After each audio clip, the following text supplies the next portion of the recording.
Que legal. O que você acha? O Monark aí, hoje ele é terraplanista, né? Hoje ele, infelizmente, se afundou nas brisas da mente, né? Se afundou nas brisas da mente. E o Monark... Tem um podcast que ele seria um bom convidado. Qual? Ah, da Renatona ali, né? Seria. Supostamente. O Monark, ele se afundou nas brisas da mente mesmo. Ele acabou se tornando uma pessoa bastante teorista da conspiração, conspiracionista, né? Sim.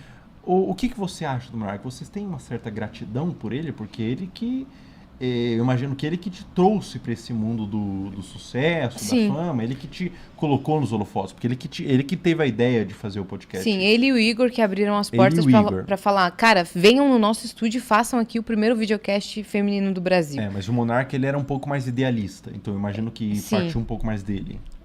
Não, foi dos dois. Foi dos dois. E, hoje, sim, vendo todo isso que aconteceu com o Monark, o que você sente dele? Eu nunca mais falei com ele, você acredita? Nunca mais falei com ele, já faz anos. Desde do Monark Day, que é o que a gente chama. Eu nunca mais falei com ele. Monark Day. Que teve lá. Foi em fevereiro de 2022 lá. A gente tava lá, né? A gente passou por tudo junto com o pessoal do Flow. E eu tenho uma enorme gratidão por ele, por tudo que ele fez. Porque comigo ele sempre foi muito gente boa. Ele também é árabe, o Monark. E ele que reviu a nossa sociedade, porque a gente chegou lá contratada como apresentadoras e quando estava funcionando muito e estava entrando uma grana de patrocinador, ele falou, cara, vocês não estão ganhando nada parecido com o que a gente está ganhando com o Vênus. Vamos ser sócios e todos ganharem em partes iguais? Em 4 partes? E aí ele que sugeriu esse lance da sociedade. Então eu tenho uma gratidão com essa ideia dele como um empresário ali. E ele sempre me tratou muito bem, sempre atendeu ali as demandas do Vênus, tudo certo. Mas eu nunca fui amiga dele de fato, assim, de proximidade. Então eu tenho uma gratidão, mas eu não sei o que aconteceu depois do Monark Day, nunca mais falei com ele.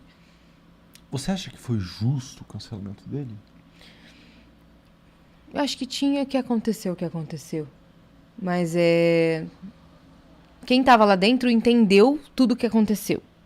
Entendeu que já tinha tido houve outros cancelamentos dele. A gente entendeu que ele citou um exemplo que não foi o melhor exemplo na fala dele. Ele fez uma fala que a gente não concorda.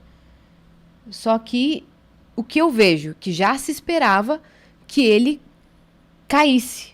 Estavam esperando dar o último empurrão, sabe? Então, qualquer tropeço dele foi... E não foi um pequeno tropeço, foi um grande tropeço. Não vou passar pano na fala dele. Só que as pessoas já estavam querendo empurrá-lo do precipício. Então isso corroborou com a queda dele, entendeu? Mas eu não sei dizer se foi justo ou não. Eu acho que tinha que acontecer da forma que aconteceu. Tinha que acontecer. Acho que tinha que acontecer da forma que aconteceu. Não influencio muito nessa parte, não. Eu já falei com o Igor do Flow, ele já veio aqui no Sofá do Felca, e ele diz que foi o pior momento da vida dele. Sim, foi difícil pra eles mesmo. Foi horrível pra eles. Porque o Flow ficou em déficit financeiro. O Flow teve que manter ali toda a galera que tava trabalhando, porque tava em fase de expansão, de crescimento. Então, antes, quando eu cheguei, tinham 7 pessoas trabalhando. Depois expandiu pra 100 e poucas pessoas. E aí eram famílias que dependiam. E aí aconteceu uma decisão que foi de cima. A gente não teve participação alguma na decisão da saída do Monark. Então a gente não teve muito essa coisa de quem vota pra saída do Monark? Não. Eles, a galera lá, a cúpula que decidiu, e ele saiu e vendeu a parte dele, saiu da sociedade. Mas foi muito difícil pra empresa porque a gente entrou em prejuízo de milhões. Todo mundo. De milhões de reais. Milhões. Por mês. Ia passando cada mês e ia devendo mais milhões. De verdade, assim. Foi bem complicado. E cortaram a monetização do YouTube do canal do Flow. E os patrocinadores, 90% saíram. Então foi muito complicado. Mas você ainda acha que tinha que acontecer? Teve que acontecer o que aconteceu. Entendeu? Aconteceu da forma que aconteceu. Não tenho que falar que eu tinha que voltar no tempo e mudar, porque acho que nem o Igor... Nem o Igor mudaria o que aconteceu. Pois é. Existe uma Infelizmente tensão aconteceu. Já existe uma tensão. E realmente são coisas difíceis assim, são coisas que não se falam, né? São coisas que não se falam em nenhum Sim, mundo, infelizmente né? aconteceu. Você acha que... Como foi pra você esse momento? Pro Igor foi o pior momento da vida dele. Como foi pra você? Existiu um choque? O que existiu pra você? A gente ficou muito chateada naquele período. Até teve... Nossa, que barulho. Tá me desconcentrando um pouco. Prossiga. Então,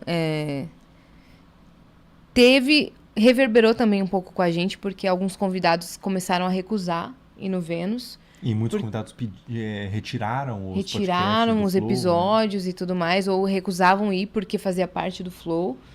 E ali a gente, por uma fase, também perdeu a monetização junto com o Flow. Então foi um período difícil. É mesmo? O Vênus também perdeu a monetização? Por uma fase, sim. A gente voltou antes que o Flow. O Flow perdeu por mais tempo, mas todo mundo ali da casa perdeu. É mesmo? Caramba, o YouTube passou a faca, hein? Sim, passou a tesoura.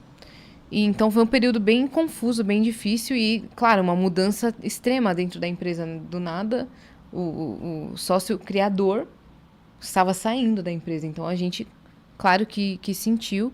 E foi um dia que parecia... Eu nunca vi o Flow com uma vibe de velório tão grande. A gente estava lá no dia e entrava, sabe, advogado de terno, CEO, e subia, e descia a gente chorando.